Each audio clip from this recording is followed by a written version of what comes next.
Asalaamu calaykum waraxmatullaahi wabarakaatu. Waa walaalkiin Haashim Ducaale oo idiin soo gudbin doona barnaamijyo joogto ah oo ku saabsan arrimaha bulshada ee waddankan UK.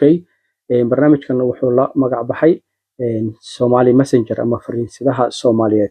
Waxaan isku dayi doonaa fariimaha inaan idinka soo gudbiyo toos cidda fariinta soo gudbinaysa oo ugu badan NHS-ta ama hay-adaha kale ee dowliga ah ee waddankan Britain. Waxaan aad rabaa inaan idinka sheekeeyo maxaan ahay aniga markaan fariimahaas idiin soo gudbinayay. 24 sano ugu dambeysay waxaan ka shaqaynayay arrimaha bulshada, NHS-tanan u shaqaynayay. Waxa ugu badan oo aan qaban jirana waxay ahayd fariimaha inaan ka soo qaado caafimaadka oo aan bulshadii la qaybsado. Taas waxay i bartay inaan wax badan ka ogaado sida ay waddankan u shaqeeyaan. Marka fariin kasta aan soo gudbin doono waa fariin aan ka baaraan tegay oo aan ama dadkii fariinta gudbinayay toos aan idinku soo gudbin doono. Taas macnaheeda waxay tahay Soomaalida waxay ku mahmaahdaa adeegaa ma cabsado. Waxaan isku dayi doonaa haddii aan fariintan kuu soo gudbiyay aadad jeclaysan, fadlan cidda fariinta soo gudbisay mar walba dib waan ugu celin karaa wixii cabasho ah. Laakiin adeegaa ma cabsada yiraahdaan Soomaalida. Adeegaan kuu soo gudbiyay haddaanu ku qancin macnaheedu maaha waxaan sheegay inay khalad yihiin, balse adiga aadan jeclaysan fariintaas. Waanan xaqaadan u leedahay oo wax walba maaha in aad jeclaysato oo meeshan lasoo dhigo.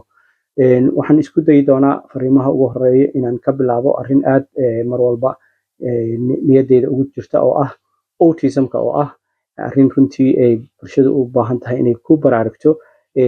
Fariimahaas oo aan ka gudbinayo dhammaan masaajidada UK ayaan isku dayi doonaa masaajid ka mid a masaajidada mid aan ka qabtay inaan idiin soo gudbiyo.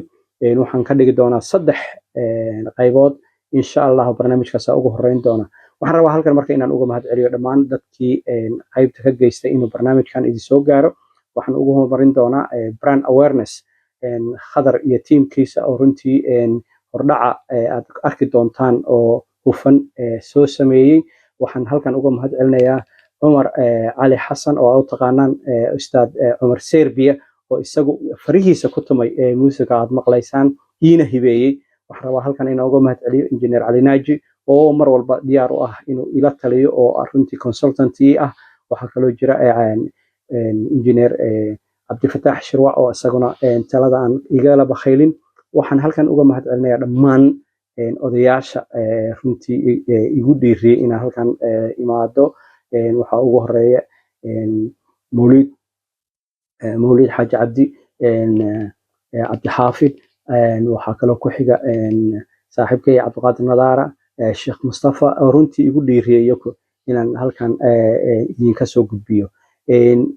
Mar dhaweyd maran dadka la kaftamaya waxay moodeen inaan kaftamaye.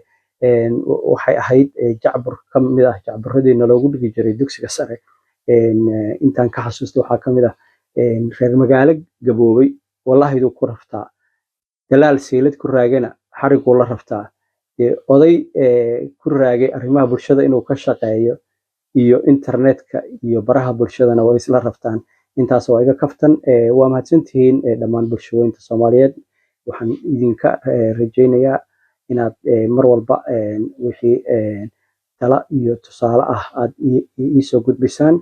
Halkan aan ku soo xirayaa barnaamij kasta aan soo gudbin doonana waxaan isku dayaa inaan 10 daqiiqo ka badan 10 daqiiqo wixii ka badan aan isku dayi doono inaan ka dhigo dhowr kala duwan oo qaybta koowaad qaybta labaad saas aad ula socon doontaan. Halkan oo aan idin kala hadlayo ay dhammaan baraha bulshada oo aad iga heli doontaan. Assalaamu calaykum waraxmatullaahi wabarakaatuh.